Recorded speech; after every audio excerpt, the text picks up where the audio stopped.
Պարոն Թաթոյան, Անդրեաս Ղուկասյանը դադարեցրեց հացադուլը, ամսի 8-ին հերթական դատականից կարելի է ենթադրել, որ նա հնարավոր է ազատ արձակվի։ Դուք այս օրերին արդյոք նրա հետ կապի մեջ եք, առողջական վիճակը հացադուլից հետո ինչպես է գնահատվում։ Հացադուլի հետ կապված ասեմ ձեզ, այո, դադարեցրել էր Անդրեաս Ղուկասյանը հացադուլը, այդ օրն էլ էինք մենք, դրանից առաջ էլ էինք հանդիպել Անդրեաս Ղուկասյանին, եւ ես ասեմ, որ արդարադատության նախարարության հետ հատուկ քննարկվել է եւ սկզբունքորեն որոշվել է նաև հետ հացադուլային վիճակում պատշաճ առողջությանը որպեսզի հետևեն, որտեղ հացադուլի մեջ անել այդքան երկար գտնվող անձը միանգամից չի կարող անցնել նորմալ սնվելու ռեժիմին, այսպես ասեմ, այլ պետք է աստիճանական անցում լինի, սկզբում հեղուկներ ընդունելով, բժշկի հսկողության ներքո եւ այլն։ Եվ այդտեղ պայմաններ են պետք, դարձյալների առանձնացված լինելու հետ կապված եւ այլն։ Սա էլի նորից նույն ասենք օրինակ ջրի հետ կապված, խմելու ջրի հետ կապված հարցով լուծումներ են պետք։ Սա ի սկզբանե քննարկել, կարգավորել ենք, այսինքն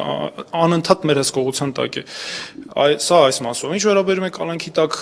մնալու հիմքերին, ես ձեզ ասեմ, որ բոլոր գործերով եւ Արմեն Մարտիրոսյանի եւ Դավիթ Սանասարյանի եւ Հովսեփ Խուրշուդյանի իրենց առանձնազրույցների արդյունքները, ես ինքս անձամբ երբ խոսել եմ, դրանք նաեւ ամփոփվել ուղարկվել են քրեական հետապնդման մարմիններին։ Ոչ միայն եւ ընդ որում այստեղ արդեն կապ չունի պահման պայմանները, այլ հենց կալանքի տակ մնալու հիմքերի եւ իրենց քրեական հետապնդման մասով։ Անդրեաս Ղուկասյանի դեպքում էլ ենք նույնը արել եւ ուղարկել ենք քրեական գործի հետ միասին քննելու համար։ Թե ինչ դատարանը որոշում կկայացնի, ես հիմա իրավունք չունեմ գնահատողական դատողություններ անել։ Նիստից հետո Անդրեաս Ղուկասյանի փաստաբանը մի քանի խոսքով ասաց, թե ինչ է դատավորը ասել, ըստ էության նա ասաց, որ այնպիսի հարցադրումներ, որ օրինակ Անդրեաս Ղուկասյանը պատրաստ է ազատության մեջ գտնվելու դեպքում այլևս քաղաքականությամբ չզբաղվել։ Պարոն Թաթոյան, սա ակնհայտ մարդու իրավունքների խախտում չէ, մարդու ընդհանրապես խոսքի ազատության, մտքերի արտահայտման առումով։ Օրենքը, տեսեք, օրենքը թույլ չի տալիս պաշտպանին գնահատել այս, որտեղ ես ինքս դատական նիստի ընթացքում չեմ եղել, փաստաբանի հայտարարությունները կան, այսպես ուղղակի ասեմ, որ կալանքի կիրառության ժամանակ նախ կալանքը պետք է ընդհանրապես լինի բացառիկ խափանման միջոց։ Կալանքը բացառապես պետք է կիրառվի այն դեպքում, երբ այլ խափանման միջոցներով հնարավոր չէ ապահովել անձի վարքագիծը։ Կալանքի դեպքում կամ կալանքի նպատակահարմարության հարցը լուծելիս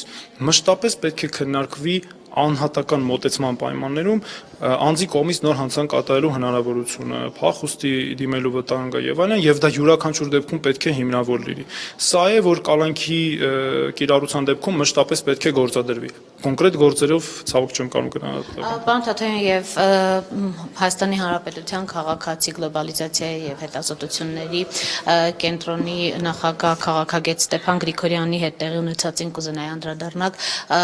Արտաքին գործերի նախարարությունը իհարկե հարցում է ուղարկել այնուամենայնիվ իբրև մարդու իրավունքների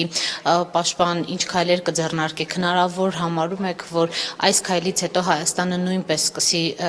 փաստորեն այդ փոխանակման քաղաքականությունը վարել եւ նրանք, ովքեր օրինակ հակահայկական քաղաքականությամբ են զբաղվում Ռուսաստանում, գործիչներ Ռոգոզին, Ժիրինովսկի եւ մյուսները, նույնպես կիրառվի այս սանկցիան։ Ես ընդհանրապես ձեր հարցի հետ կապված ասեմ հետեւյալը, դա իհարկե իմ ուշադրության ներքո էր, ես կապվել եմ պարոն Գրիգորյանի հետ, խոսել եմ անձամբ եւ հայտնել եմ լիարժեք պատրաստակամություն աջակցելու։ Հիմա պարոն Գրիգորյանը ասաց, որ քննարկումների մեջ է նույնպես եւ անհրաժեշտ համարելու դեպքում ինքը նաեւ այդ դեպքում կդիմի ինձ։ Այս պահին որևէ դիմում, բողոք իրենից այսպես պաշտոնական ընթացք տալու համար չունեմ։